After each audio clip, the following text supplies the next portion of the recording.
एक जमाने की बात है, जंगल की गहराई में वाक़ई एक छोटी सी झोंपड़ी में हैंसल और ग्रेटल अपने वालिद के साथ रहते थे। उनकी माँ का इंतकाल हो चुका था और उनके वालिद खानदान की जिम्मेदारी के लिए एक लकड़हारे के तौर पर दिन रात मेहनत करते थे। वक्त गुजरने के साथ जिम्मेदारियां बढ़ती गईं और जिंदगी हर गुजरते दिन के साथ मजीद मुश्किल होती चली गई। आखिरकार उन्होंने दूसरी शादी कर ली, मगर उनकी नई बीवी को अपने सौतेले बच्चों से कोई मोहब्बत न थी। एक रात जब हैंसल और ग्रेटल सोने की तैयारी कर रहे थे तो उन्होंने अपनी सौतेली माँ और वालिद के दरमियान होने वाली बहस सुन ली।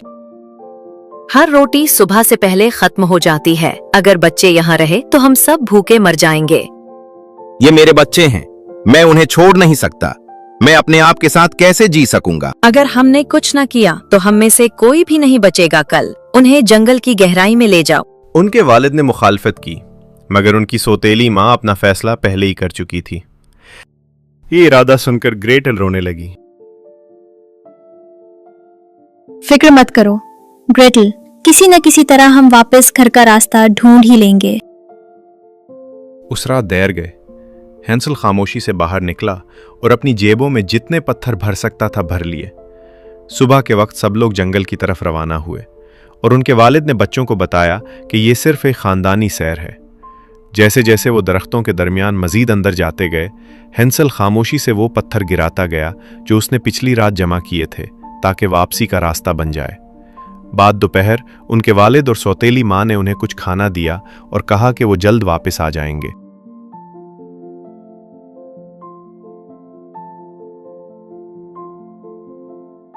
हम जल्द वापस आ जाएंगे, तुम दोनों यहीं रहना, ठीक है?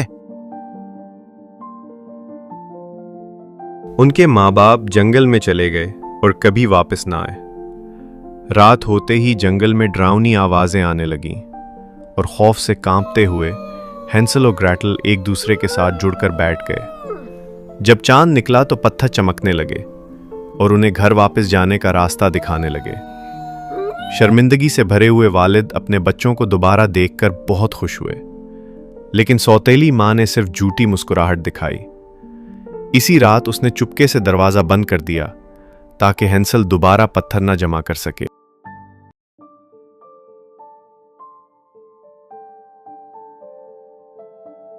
लेकिन हैंसल होशियार था।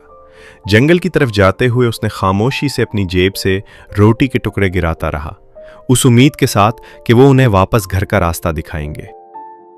खामोशी से बैठे रहो और हमारा इंतजार करो जब तक हम वापस ना आए।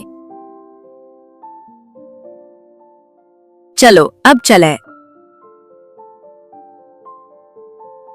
दोपहर तक उनके वालिद और सौतेली माँ चुपके से वहां से चले गए और बच्चों को एक बार फिर अकेला छोड़ दिया। डरने की जरूरत नहीं ग्रेटल, मैंने रास्ते में रोटी के टुकड़े छोड़ दिए हैं ताकि हम वापस घर का रास्ता ढूंढ सकें। उस बार रास्ते का कोई निशान बाकी ना रहा। परिंदे रोटी के टुकड़े खा चुके थे। घर का रास्ता खोकर हैंसल और ग्रेटल इधर उधर भटकते रहे। वो कई दिनों तक जंगल में घूमते रहे, यहां तक कि खिज़ां का जंगल आहिस्ता आहिस्ता बहार में बदल गया। ग्रेटल, क्या ये अजीब नहीं लग रहा? जंगल अचानक बदल सा गया है। तुम ठीक कह रहे हो, लगता है जब से हम चल रहे हैं बहार वापस आ गई है। ये जगह क्या है? अचानक उन्हें एक अजीब सा घर नजर आया। उसकी दीवारें बिस्किट की बनी हुई थीं, छत मिठाई की थी और खिड़कियां चॉकलेट की थीं जो रंग बरंगी करीम से ढकी हुई थीं।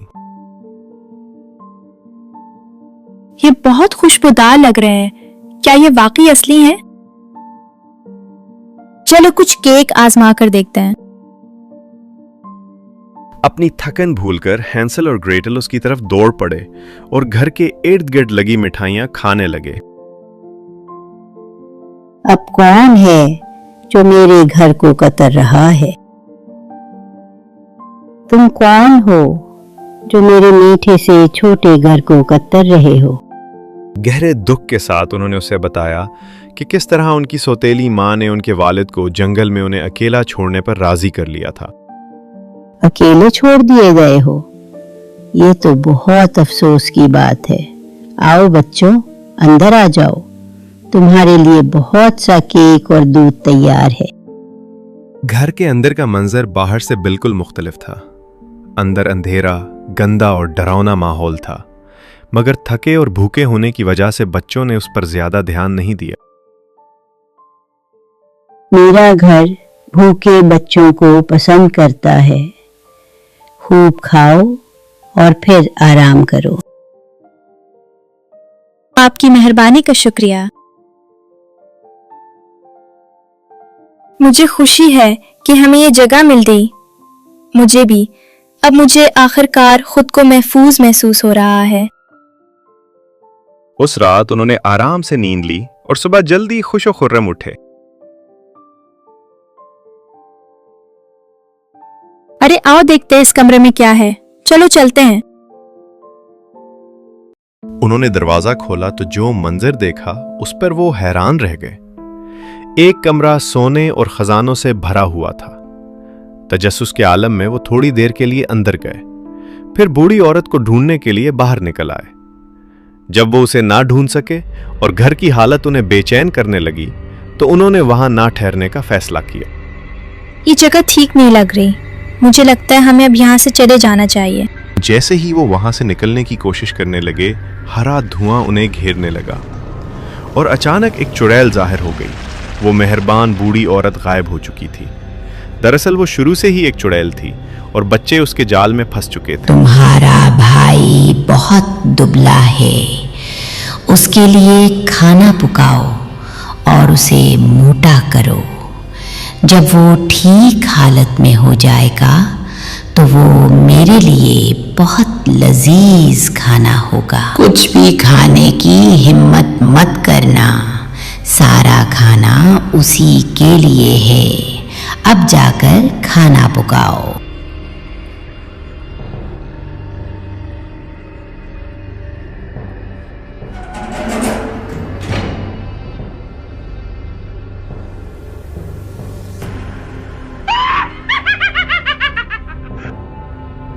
चुड़ैल ने हैंसल को पकड़ लिया और उसे एक पिंजरे में बंद कर दिया, जहां वो अपनी कुर्सी पर बैठकर उस पर कड़ी नजर रखती थी।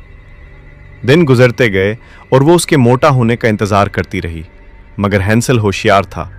वो खाना खाने के बजाय उसका ज्यादातर हिस्सा जमीन में एक गड्ढे में छुपा देता था। तुम अभी भी बहुत कमजोर हो। क्या तुम्हारी बहन तुम्हें खाने के लिए काफी नहीं दे रही? क्या तुम ठीक से खाना नहीं पका रही? जब चुड़ैल ने देखा कि हैंसल मोटा नहीं हो रहा तो आखिरकार उसका सब्र जवाब दे गया।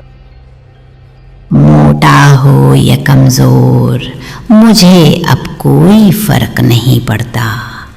आज मैं तुम्हारे भाई का खाना बनाऊंगी। जाकर चूल्हे में देखो कि आटा अच्छी तरह पक गया है या नहीं। होशियार ग्रेटल ने जल्दी से भागने का एक मंसूबा बना लिया। मैं अंदर सर डालकर आटा नहीं देख पा रही। मुझे देखने दो। जब चुड़ैल चूल्हे में झुककर आटे को देखने लगी तो ग्रेटल ने हिम्मत जमा की और उसे धक्का देकर अंदर धकेल दिया।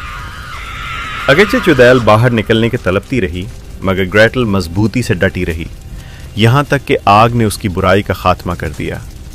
फिर ग्रेटल ने फौरन हैंसल को पिंजरे से आजाद किया और घर से निकलने से जरा पहले हैंसल के जहन में एक ख्याल आया।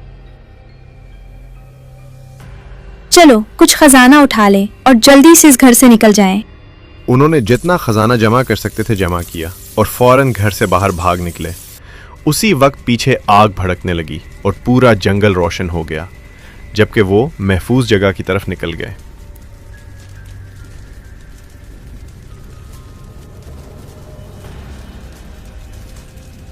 हैंसल और ग्रेटल ने घर वापस जाने का फैसला किया। वो कई दिनों तक चलते रहे और एक ऐसे रास्ते की तलाश में रहे जो उन्हें हिफाजत तक ले जाए।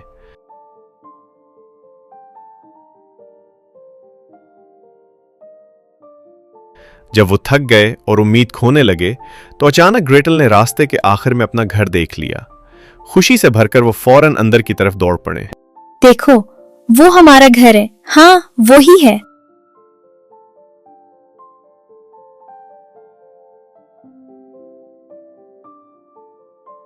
मैं बहुत शर्मिंदा हूं। मैं कभी भी तुम्हें दोबारा नहीं छोड़ूंगा। अब्बा, हमें आपकी बहुत याद आई थी। हमें बहुत डर लग रहा था। हमने वापस आने का रास्ता ढूंढने की कोशिश की और देखें, हमने कभी हार नहीं मानी।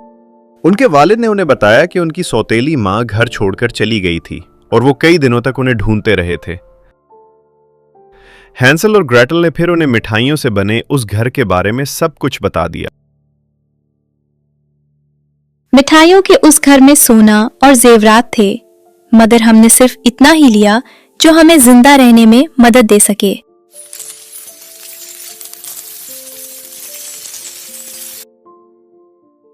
ये हमें महफूज रखेगा, मगर तुम्हारा वापस आ जाना सबसे बड़ा खजाना है। उनकी तमाम मुश्किलात खत्म हो गईं और उनके घर में दोबारा सुकून आ गया, जहां वो खानदान खुशी खुशी रहने लगा।